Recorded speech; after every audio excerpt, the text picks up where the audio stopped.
Les nuages couraient sur la lune enflammée, comme sur l'incendie on voit fuir la fumée, et les bois étaient noirs jusques à l'horizon. Nous marchions, sans parler, dans l'humide gazon, dans la bruyère épaisse et dans les hautes brandes, lorsque, sous des sapins, pareils à ceux des Landes, nous avons aperçu les grands ongles marqués par les loups voyageurs que nous avions traqués. Nous avons écouté, retenant notre haleine, et le pas suspendu.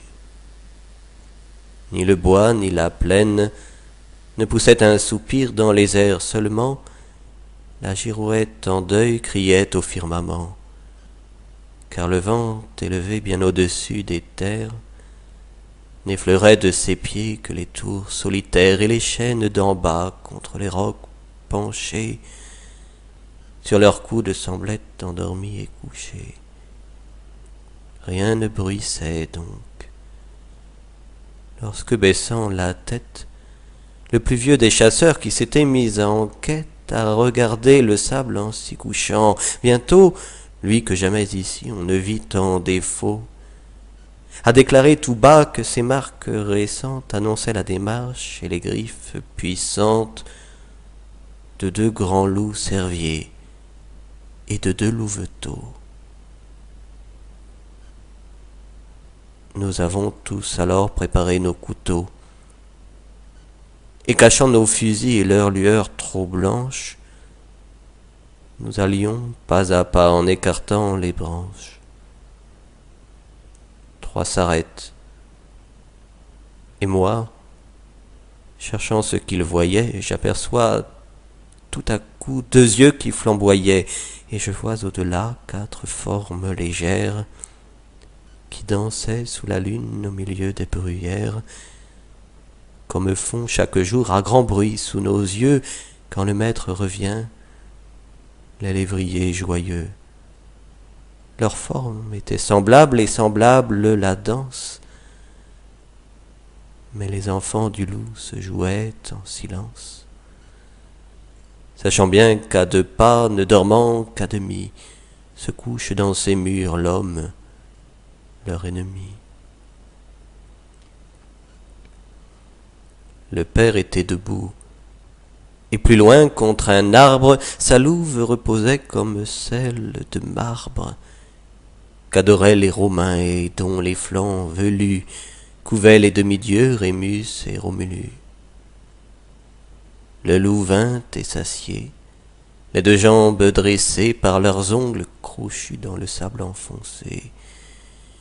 Il s'est jugé perdu puisqu'il était surpris, sa retraite coupée, tous ses chemins pris. Alors il a saisi dans sa gueule brûlante du chien le plus hardi la gorge pantelante, et n'a pas desserré ses mâchoires de fer, malgré nos coups de feu qui traversaient sa chair, et nos couteaux aigus qui, comme des tenailles, se croisaient en plongeant dans ses larges entrailles, jusqu'au dernier moment où le chien, étranglé, mort longtemps avant lui sous ses pieds à rouler.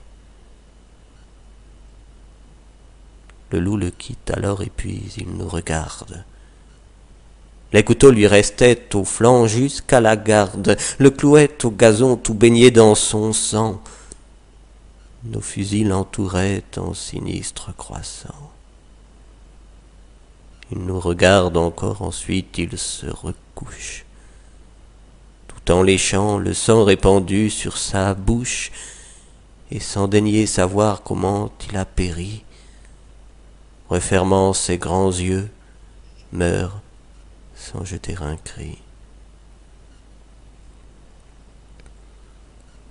J'ai reposé mon front sur mon fusil sans poudre, me prenant à penser, et n'ai pu me résoudre à poursuivre sa louve et ses fils qui, tous 3, avaient voulu l'attendre, et comme je le crois, sans ces 2 louveteaux, la belle et sombre veuve ne l'eût pas laissé seul subir la grande épreuve.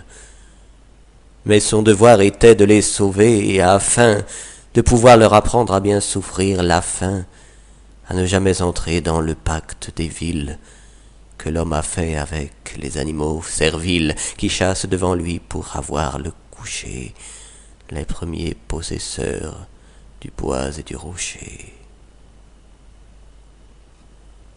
Hélas, ai-je pensé, malgré ce grand nom d'homme, que j'ai honte de nous, débiles que nous sommes.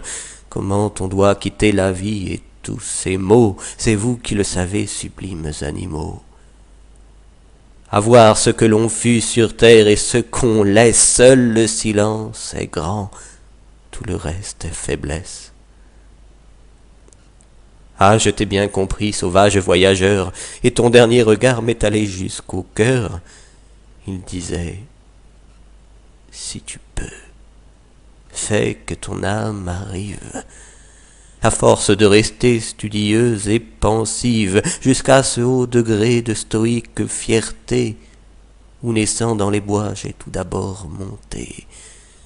Gémir, pleurer, prier est également lâche.